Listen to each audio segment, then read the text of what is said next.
show me every possibility. Others can plenty, others no opportunity. Show me the way how to live out a calamity. Show me the way how to live better, to live better.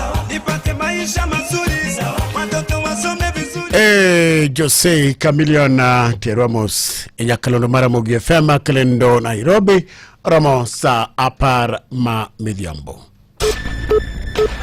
Matuch e kor gwenge gi Ochieng Emmanuel.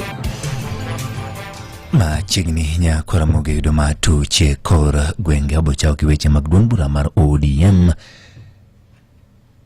Duond bura mar ODM kidek doke kweth mobalo gi piny owacho kochopo yiero mar higa ma 2027.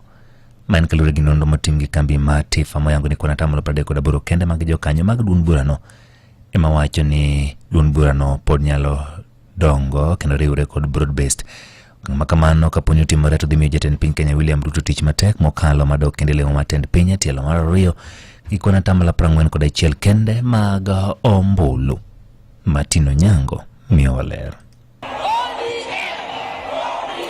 Nonro manyien mane otim gi kambi mar Tifa yango ni 50% mar oganda jo Kenya geno ni duond bura mar ODM biro duoge kambi mar kweth mobalo gi piny owacho kachop higa mar 2027. Kata kamano, geno mar oganda jo Kenya chalo ka gima en ataro mar kweth mar riwruok maketo piny owacho tisre. 80% mar johera mag duond bura mar DCP kod 75% mar johera mag duond bura mar Wiper kod 71% mag johera mar duond bura mar Jubilee wacho ni ODM biro dok e kwethno. E sechego 46% mar johera mag UDA to wacho ni ODM biro dong e sirikal manywanda. Kwa hivyo wana ODM, kwa mapenzi ya Mungu, ODM will either form the next government or be part of the next government. Magitimore seche ma 50% mar johera mar ODM wacho ni chal ka gima duond bura no biro dok e kweth mobalo gi piny owacho, kata 38% to wacho ni duond bura no biro dong kama entieno. Decision yote ya chama cha ODM haitafanywa na mtu mmoja. All the organs of the party must be consulted. Kalure gi kit kopo mane okogodo gai mar ODM Raila Odinga, 60% mar oganda jo Kenya wacho ni piny owacho mar Kenya Kwanza ne otayo chenro no e yo makare, kata 29% to wacho ni ne ok gimor gi yo mane otagodo chenro no, e seche ma 11% to balo chutho gi chenro mane otagodo kopo maragwambo.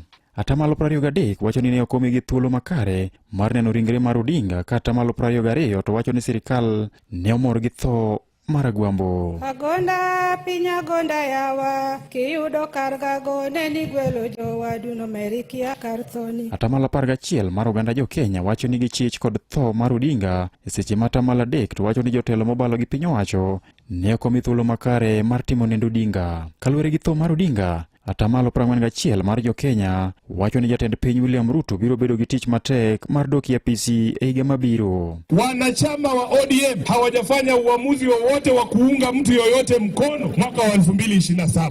Ne Radio Ramogi, Martin Onyango. Enyola mar jaod bura machon ma Likuyani, Laktar Enoch Kibunguchi manawito ngimane otieno manyore ka thieth moro e boma Eldoret nigi chich mathoth ewi tho ma jatelono ka giwacho ni ok ne en tho mobiro e yo mowinjore.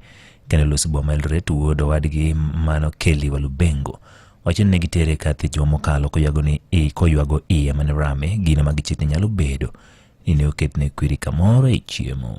We do not believe, I strongly personally do not believe that that's a normal food poison, because it looks like whatever was happening was just very aggressive, and maybe it's a different substance that was introduced into my uncle's body that was giving us all these challenges. We even felt sorry for the doctors, because sometimes, they'll come and tell you they're dealing with 4 or 5 different things. They're dealing with, with failing kidneys. They're dealing with a blood clot that they can't find. They're dealing with intestinal bleeding in the stomach. They're dealing with the heart breathing issues. So you could tell the doctors don't even know what to actually focus on. So that's why we strongly feel that there was foul play. Our uncle has been a very healthy individual, very healthy human being for as long as we have known the guy.